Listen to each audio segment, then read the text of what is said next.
This is Eleanor Hayes. It is truly lamentable when you think about it, watching the endless explosions light up the sky over Tehran, and seeing those high-ranking officials targeted with such precision. While I do not believe Iran will completely collapse, on the contrary, they have not been beaten down, but have instead dragged both Israel and the United States military into a dilemma. This unequivocally proves that they are absolutely the toughest bone to chew in the Middle East. But looking at their situation over these past few years, it can only be described as tragic. People instinctively feel that this is entirely because the intelligence capabilities of the United States and Israel are simply too overwhelming, tightening the containment net from the outside. However, if we only focus on the intelligence warfare, we might miss the most absurd and regrettable aspect of this entire drama for Iran. To put it bluntly, this strategic disaster, which can be considered textbook material in international relations, did not just happen overnight. The real root of the problem was actually planted 20 years ago. To be perfectly frank, Iran repeatedly treated its own front door keys, its energy lifelines, and even its ultimate national security cards, and the counterpart that treated Iran as a massive cash cow, even leveraging the strategic cards of Iran to do public relations with others. Is India famously known at the international negotiating table for making profits out of thin air? In this episode, we are going to talk about a world-class scam unfolding right before our eyes. We will see what kind of spell Iran, this once immensely proud Persian empire, fell under, and why they spent 20 years turning a brilliant hand of national cards into a complete mess. To understand why Iran would turn to any doctor in its desperation, we first need to travel back in time to the dead end that suffocated Iran over a decade ago.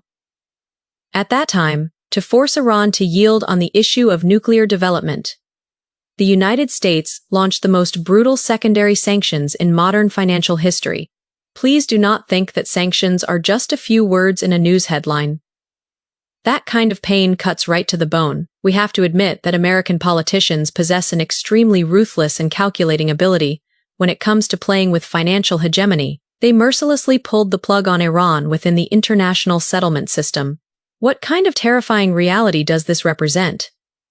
This meant that the over $100 billion in overseas assets belonging to the state of Iran instantly turned into virtual waste paper, visible but untouchable. A major Middle Eastern country with a population of over 90 million, clearly possessing hundreds of billions in its national accounts, could not even import a box of life-saving antibiotics or a batch of basic industrial parts. The entire country instantly regressed into a primitive tribe, relying only on underground banks or barter trade. Locking the wallet was not enough. The most ruthless move by the United States at that time was directly pulling the survival-breathing tube of Iran, which was crude oil exports. Back then, the attitude of Washington was truly beyond arrogant. They directly announced to the whole world that whoever dared to buy a single drop of Iranian crude oil would face secondary sanctions. Since this ban was issued, it was like a nuclear bomb dropping directly on the economic ledger of Iran.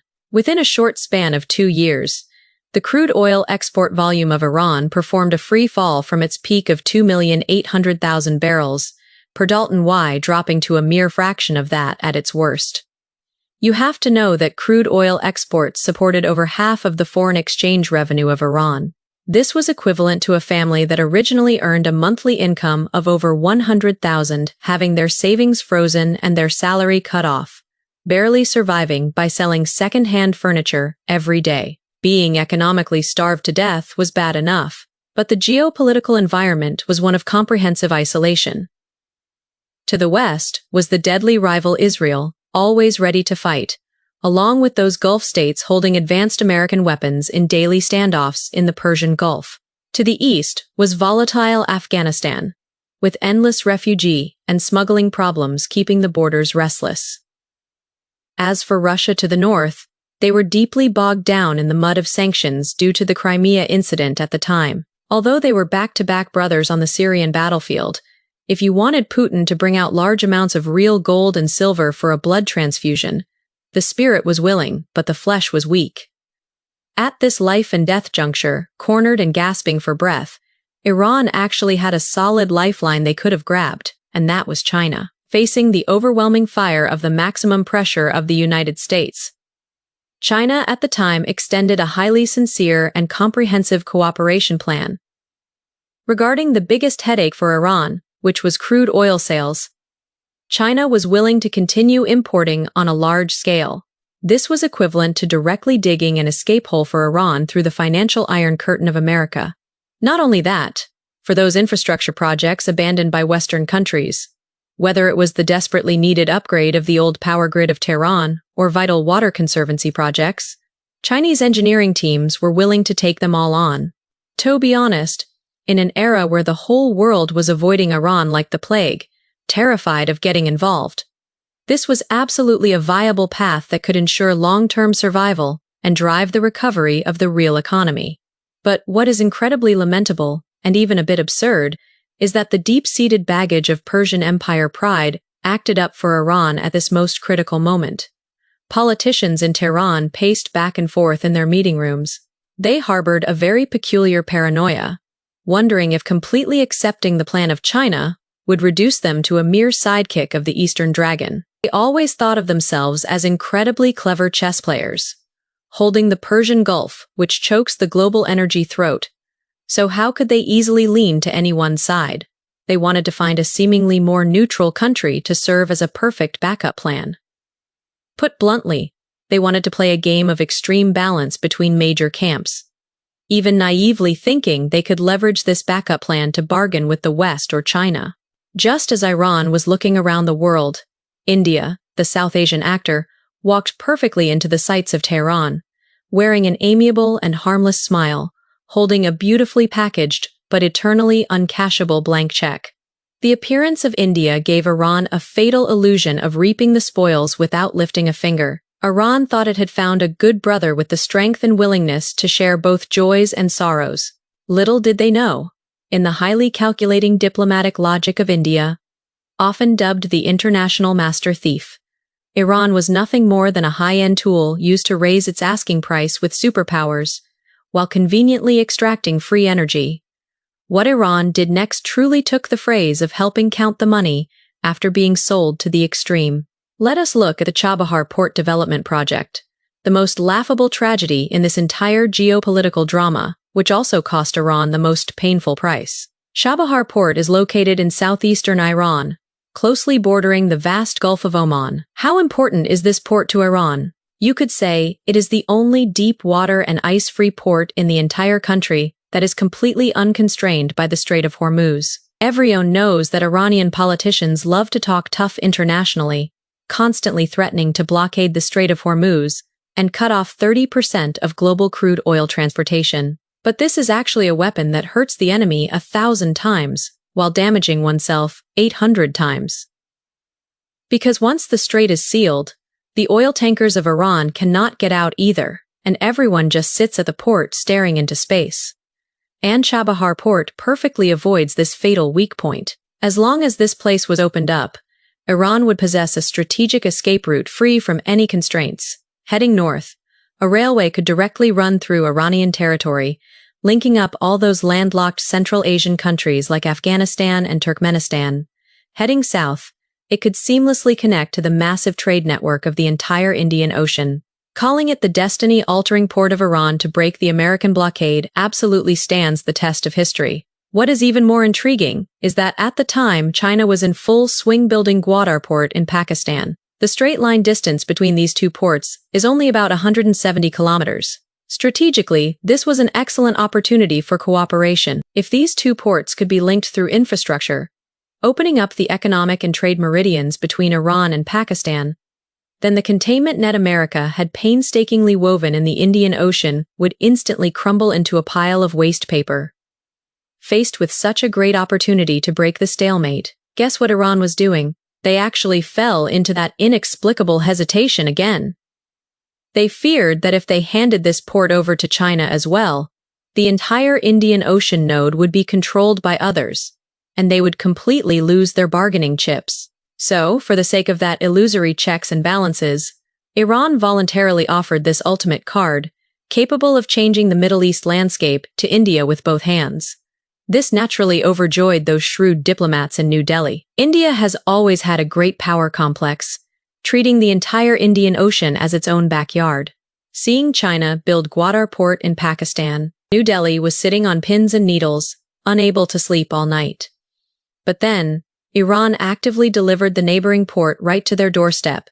For India, this was not cooperation. It was a super gift dropping from the sky. And the calculations of Iran were also very shrewd. By giving the port to India, they first wanted to use the ambiguous relationship of India with the United States to shield themselves from the bullets of sanctions. Secondly, they wanted to bring India in to counterbalance China, letting the two major powers bid on their turf while they reaped the benefits as the fishermen. But Iran calculated everything except the most fatal point. The real purpose of India was never to help prosper the economy. After securing participation rights, India managed to orchestrate its internationally renowned snail-paced infrastructure construction to perfection. From the early memorandums to signing the agreement in 2016, and then finally signing that 10-year long-term contract only in May 2024. During this period, Iran was even anxious enough to increase the stakes by offering various tax exemptions and large tracts of land for development, practically forcing the house keys into the hands of India, and the result. Funds were forever under review. Cranes were forever in transit, and the supporting railway projects forever remained in beautifully crafted presentations. The strategy of India was extremely Machiavellian, yet incredibly realistic. I just need to occupy this spot first. As long as this port is not in the hands of China, as long as it cannot create synergy, my geopolitical strategy achieves a perfect score. As for whether the economy of Iran is bleeding, or if the common people are suffering, apologies, that is not within the considerations of New Delhi. Watching the port fall into ruin day by day in the sea breeze, Iran was as anxious as an ant on a hot pan. Later, they even swallowed their pride and repeatedly waved to Chinese companies in public occasions, trying to use China as a bargaining chip to stimulate the severely delayed India.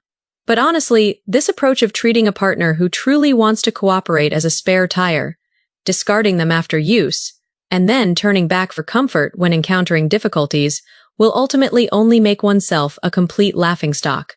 If the unfinished port was just a bitter pill to swallow, then the subsequent massive giveaway of Iran to India in the energy sector truly makes one wonder if their negotiating representatives were collectively possessed. During those years of maximum pressure, the underground oil and natural gas were the last remaining lifeblood of Iran. But to desperately win over India, this imaginary strategic backer, the conditions Iran offered were absurd enough to leave everyone dumbfounded.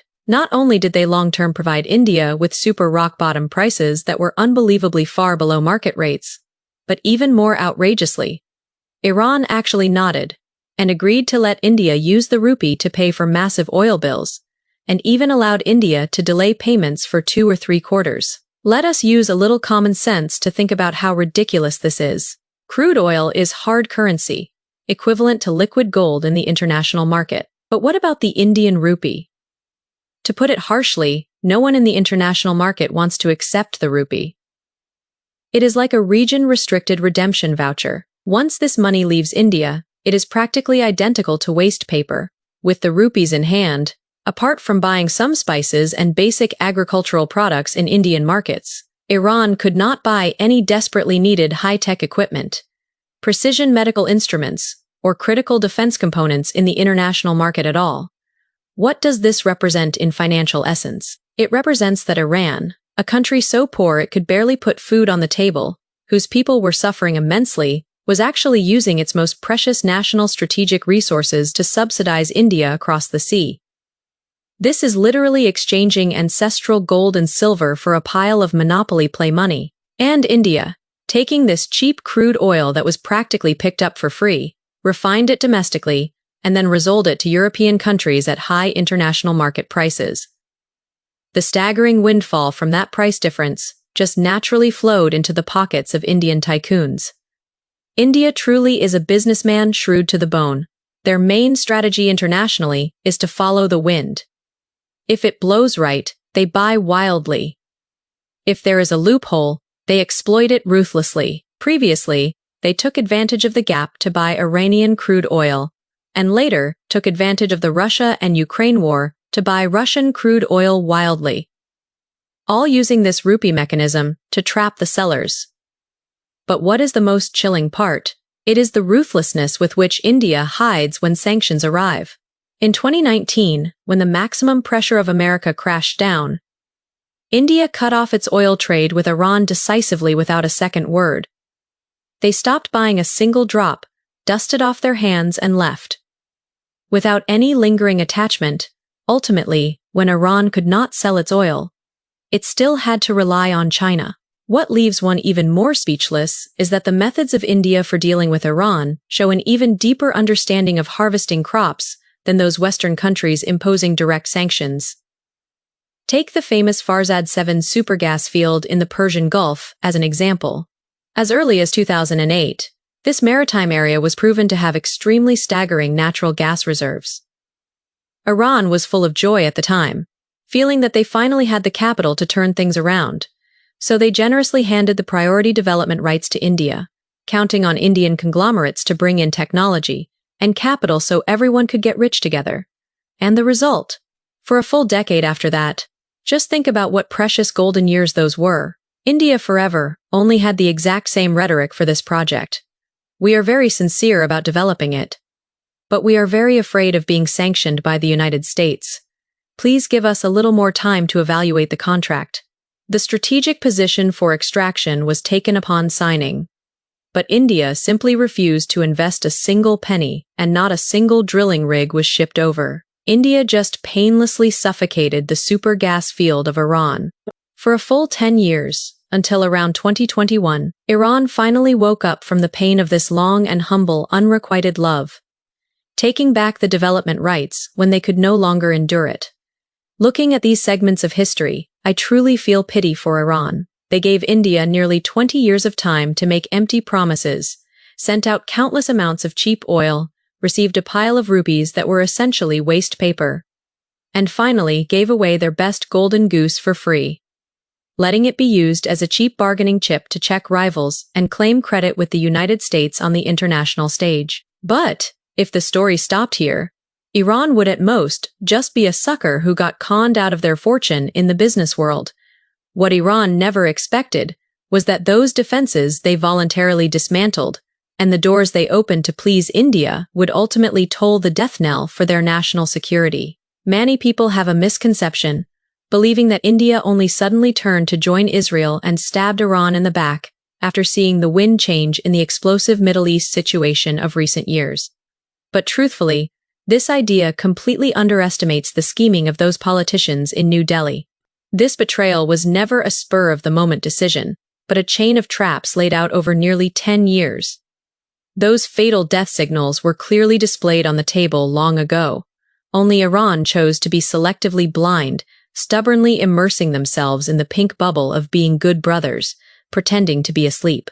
As early as 2017, Indian Prime Minister Modi set an unprecedented historical record. He became the first prime minister since the founding of India to make a special trip to visit Israel while precisely bypassing Palestine. To quiet the external noise, he only squeezed out time the following year to make a separate trip to Palestine for show. That sense of going through the motions was seen by the whole world.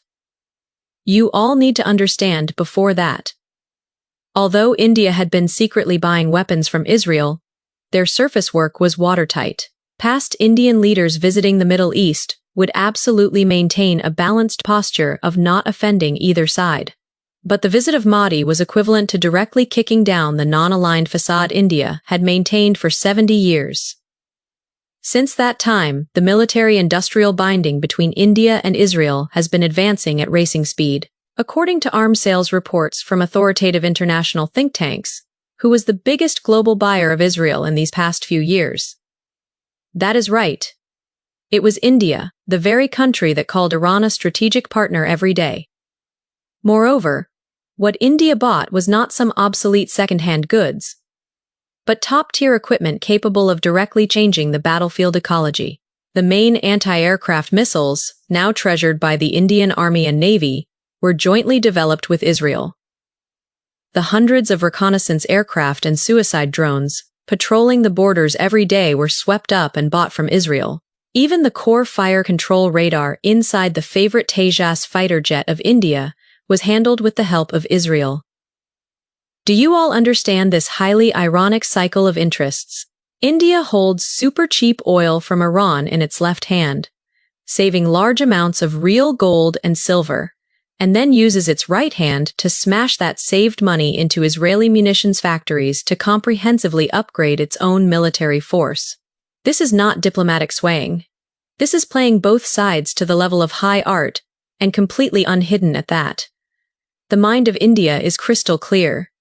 The United States is still the only global superpower today, and Israel is the own flesh and blood of America in the Middle East. By mixing with these two big brothers, India can exchange for substantive resources in the Indo-Pacific strategy, advanced Western chip technology, and large investments from Wall Street. Furthermore, Israel and India share a common thorn in their side, which is Pakistan.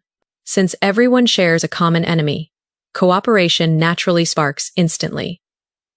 As for Iran, suffocated by sanctions, yet still foolishly dreaming of being a great power, in the eyes of India, it is nothing more than a token of loyalty used to claim credit with Washington and Tel Aviv. Speaking of this, do you all still remember Chabahar Port? Although the agreement was ostensibly for trade, it actually allowed India to plant a nail on the eastern border of Iran.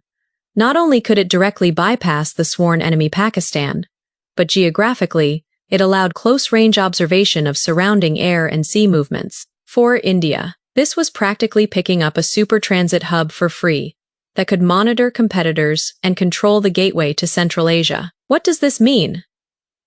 This means that the deployment and monitoring rhythms of the eastern defense line of Iran have long been in a semi-transparent state in the eyes of India. And what is even more lethal is that India and Israel signed an intelligence sharing agreement long ago. By early 2026, their intelligence cooperation was given a total green light. If you imagine this intelligence transmission picture for a moment, it will make your scalp tingle. Israel might have already mastered 80 to 90% of the air defense mapping data. At this time, to please Israel, would India hand over the copy it has in its hands? For Israel, this might just be auxiliary data used for cross-referencing, a small, effortless assist. But for Iran, this is practically throwing their dignity on the floor to be trampled. Actually, from the moment the Gaza conflict broke out in the autumn of 2023, India did not even want to pretend anymore. At that time, while many countries in the global south were calling for a ceasefire, Modi publicly supported Israel at the very first opportunity. At the United Nations General Assembly, and the United Nations pretending not to see it. Even when Israel bombed the Iranian embassy in Syria, committing such a serious violation of international law, India merely offered a lightweight phrase, expressing regret over the escalation of the situation, perfectly evading all accusations against Israel. And this ultimate boomerang finally smashed ruthlessly onto the head of Iran at the end of February 2026. Right where we are now. Just when the Middle East situation was stretched to its absolute limit, Modi once again made a high-profile visit to Israel. During his trip on February 25th and 26th, he delivered a speech to the parliament, publicly declaring that India would stand firmly with Israel, even using the blood relationship of fatherland and motherland to describe the bond between the two countries. The trip of Modi was equivalent to directly announcing to the whole world, and to Tehran, "Sorry, we are laying our cards on the table." Immediately after, on February 28th, the United States and Israel launched massive airstrikes against Iran. Dozens of high-ranking officials, including the supreme leader, Khamenei, were taken out all at once. Looking back, this grand geopolitical chess game involving the five forces of China, the United States, India, Israel, and Iran truly makes one shake their head. Over these years, America really did not spend much wasted money. Relying merely on Israel as a scalpel, they easily tied the massive war chariot of India to the Indo-Pacific strategy, controlling the Middle East situation firmly at an extremely low cost. This strategic layout is truly admirable. As for Israel, they not only made a fortune in foreign exchange from the arms purchases of India, but also conveniently acquired a supporting chess piece to strike Iran, managing to undermine the diplomatic containment of the Islamic world against them. This one stone three birds calculation is louder than anyone else. Then there is the South Asian actor, India, who truly brought the business of making profits out of nothing to an ethereal level. They sucked dry the energy of Iran, occupied their strategic strongholds, and turned around to exchange them for the top-tier military technology and political dividends of the West. India accomplished a perfect leap forward in national interests by practically just moving their lips. What about China? Although initially feeling somewhat helpless due to the flip-flopping attitude of Iran, they have continued to buy oil over the past few years to keep them alive. The two sides not only a comprehensive 25-year cooperation agreement, but China also stepped forward later to facilitate the century reconciliation between Iran and Saudi Arabia. It is just that the strategic vision of China had long been elevated to the entire Middle East. Over these years, China comprehensively laid out large-scale infrastructure and investments in Saudi Arabia, the United Arab Emirates, Qatar, Kuwait, and even more regional countries like Egypt, steadily expanding its influence across the whole Middle East. Only Iran lost incredibly tragically. Geopolitically, this is called inviting a wolf into the house, turning oneself into a meat shield used by others to hedge against major powers. Economically, their most important energy lifeline was taken advantage of by India for over a decade in vain, and core gas fields were left abandoned to ruin. What they got in return at the end were ruthless airstrikes and the dignity of being swept out the door. Many people on the internet express grievances for Iran, feeling they are so pitiful and were deceived so badly by India. But I want to say, this might not be bad luck, but an inevitable tragedy. Looking at it, the core fatal flaw of this tragedy is not choosing the wrong friend at all, but the strategic speculative disease that has penetrated the bones of their high-ranking officials. When a country can repeatedly push away a partner who genuinely wants to help build infrastructure and the real economy, and even treats the life and death of the nation as casino chips, how can this chess game ever be won? Iran has always had a huge problem, which is feeling too good about themselves. They always feel they are the strongest industrial boss in the Middle East, able to build missiles and develop nuclear energy, truly believing they are a superpower that can sit as equals with China, the United States, and Russia. This great power complex makes them very arrogant in diplomacy. Even during the visit of Putin in 2022, they played petty tricks in seating arrangements, making a dignified leader of a major power sit in a subordinate position.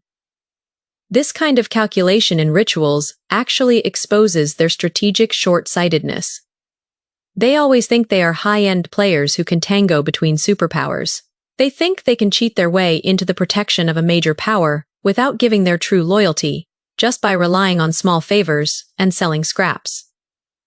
But the most cruel logic of international gaming lies right here. It never believes in petty cleverness. Ultimately, what is contested is always hard power and long-term strategic focus. Superficial allies bought through speculation will ultimately kick these free gifts off a cliff without hesitation when the opponent offers a higher price. Up to now, this ruthless fire of war has been burning for over 1 month. Every day we watch on the news how many more missiles the two sides have fired at each other. But few people think about how excruciating life is for those ordinary civilians living under the sound of air raid sirens. I hope this most expensive price, paid in blood and tears, can truly wake them up. I hope they can learn from the pain, clearly see the cost of arrogance and misjudgment, and turn this agony into strength to continue fighting for freedom and dignity. May the day the flames of war subside be the moment they win victory with their own hands. Alright, that is all for this episode. See you next time. Goodbye!